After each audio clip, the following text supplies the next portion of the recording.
Thomas King is a writer, academic, and broadcaster. His father was Cherokee and his mother of Greek and German descent. He grew up in California and received a PhD in English literature at the University of Utah. He's currently a professor at the University of Guelph, where he teaches native literature and creative writing. King published his first novel, Medicine River, in 1989 to critical acclaim. He quickly followed it with a children's book, a Coyote Columbus story, and his second novel, Green Grass Running Water, both of which were nominated for the Governor General's Award. In 2003, he was the first Indigenous person to deliver the Massey Lectures, The Truth About Stories, a Native narrative. A year later, he was inducted as a member of the Order of Canada. He has edited The Native in Literature and All My Relations, the latter an anthology of contemporary Canadian Native literature. He's also created and written a series for CBC Radio called The Dead Dog Cafe Comedy Hour. I met with him recently at the Kingston WritersFest to talk about place, storytelling, possibilities, and his love of the Alberta landscape.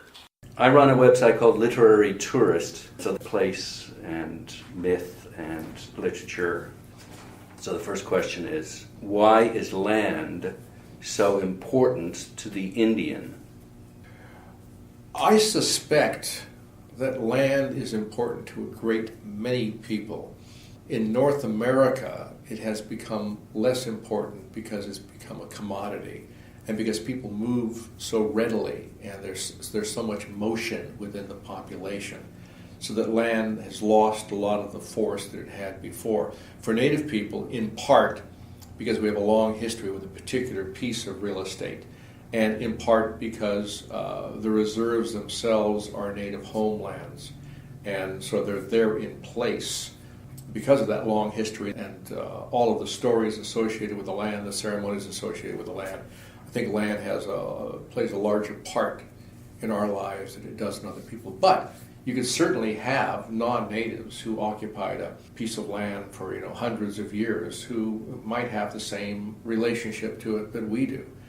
They tell their stories. Yeah, absolutely. So I don't think this attachment to the land is particularly a native issue. It's just that most other people in North America have just lost that for a variety of reasons, but have just sort of lost that. And once you make land a commodity, then you destroy much of the power that land could have in your life and culture. I'm interested in the connection between the story and the land, and why storytelling, or does storytelling enhance the value of that land? I think as a storyteller myself, I can't speak for other storytellers, but I think for myself, I do get tied to particular pieces of real estate. Most all of my novels are set out in the area of Alberta on the prairies. Now, oddly enough, I wasn't born and raised in that environment. I was born in Central Valley, California. If I think if anything is being home, it's the coast. It's the Pacific Coast. Lived in Eureka for a number of years. I love that part of the world. But I've never written a novel about that part of the world, and I can't tell you why, except that there was something magical about that landscape in Lethbridge.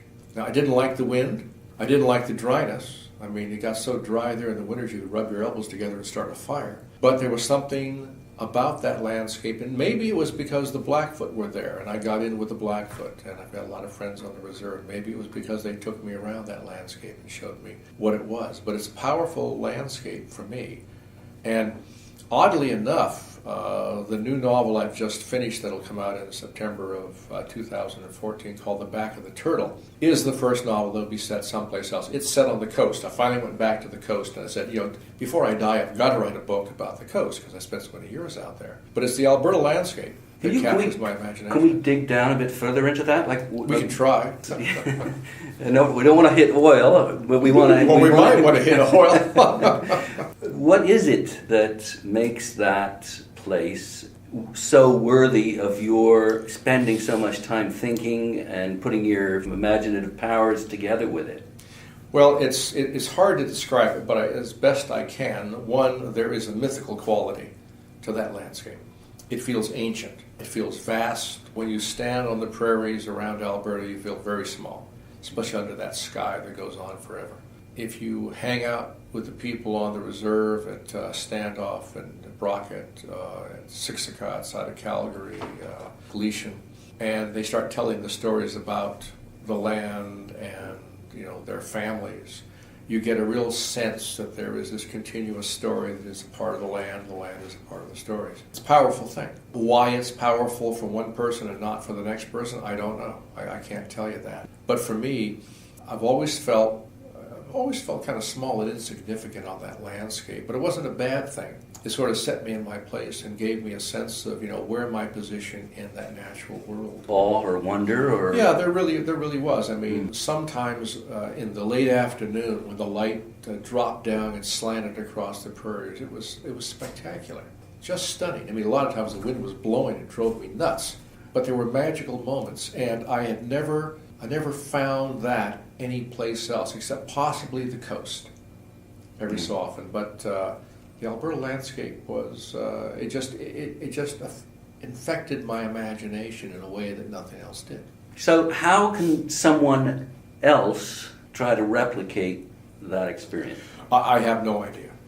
I mean, they can go there, obviously. Maybe you could give some idea of exactly where, for you, is it a very specific place? Not particularly, but certainly standing in Lethbridge or driving outside of Lethbridge, going to Mountain View, for instance, on the way to Waterton Lakes and looking off at the Rockies in the distance. The Rockies from the eastern side are spectacular. From the western side, it's nothing. You don't even see them because you're in the mountains. You can't see them, full and in profile. But on those prairies, you can see that. You can see the land stretched out to it.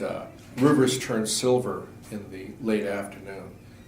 You've got that wonderful golden color that mixes in with the deeper purples on it. So visually, it's a feast for the eyes, but there is that sense that this is a primal land, and that you can still capture that sense of the place.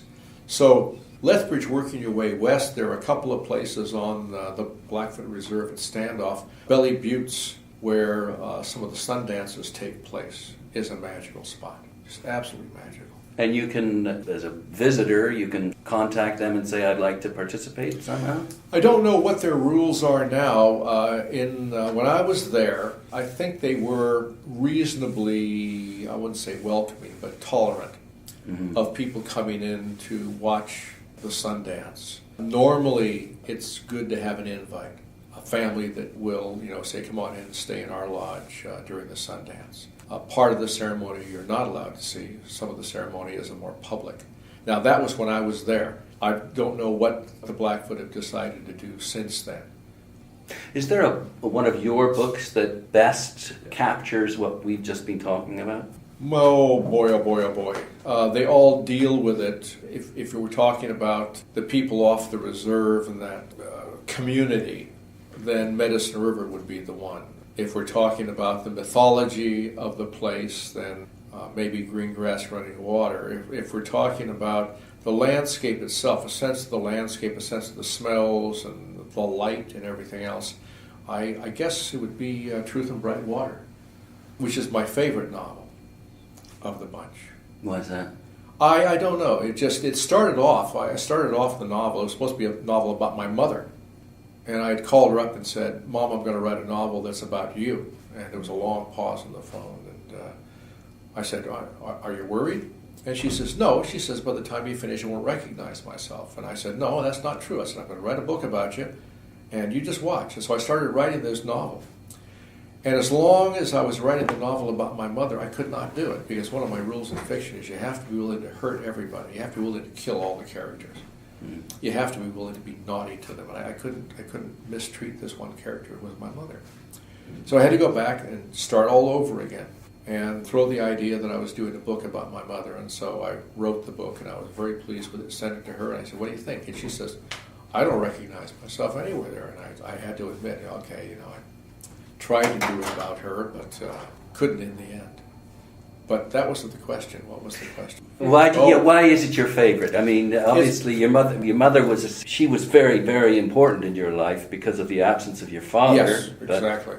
It's my favorite, I suppose, for a number of reasons. One, it did not get the same attention that the other books got. Reviewers misread it as a coming-of-age novel. Quite frankly, that that was crippling, I think, for what the book did in the public market, because they kept saying coming-of-age novel. I'm going, no, it's not a coming-of-age novel. Just because it has 2 teenage boys in it does not mean it's a coming-of-age novel. But more than that, it had a kind of combination of reality and myth in it that I quite liked. I mean, one of the major characters, Monroe Swimmer, who was painting this old church out of existence on the prairies. That really tickled me a great deal. I liked working with that. And I liked working with these half-finished stories, these stories that really didn't have an ending but had possibilities that the reader then could, fill in for themselves. Partly it was the sense of possibilities. I'm a great believer that a novel or a piece of writing should be no more than a blueprint for the imagination. You shouldn't fill in all the pieces. You should allow the reader to do that for you, to create their own stories from what you've started. And that's a great entree to actually physically going there and playing off that as well. Yeah. Hadn't thought of that. It's another perspective, I suppose. Yeah. Thanks so much Pleasure. for sharing your stories tonight with us. Okay.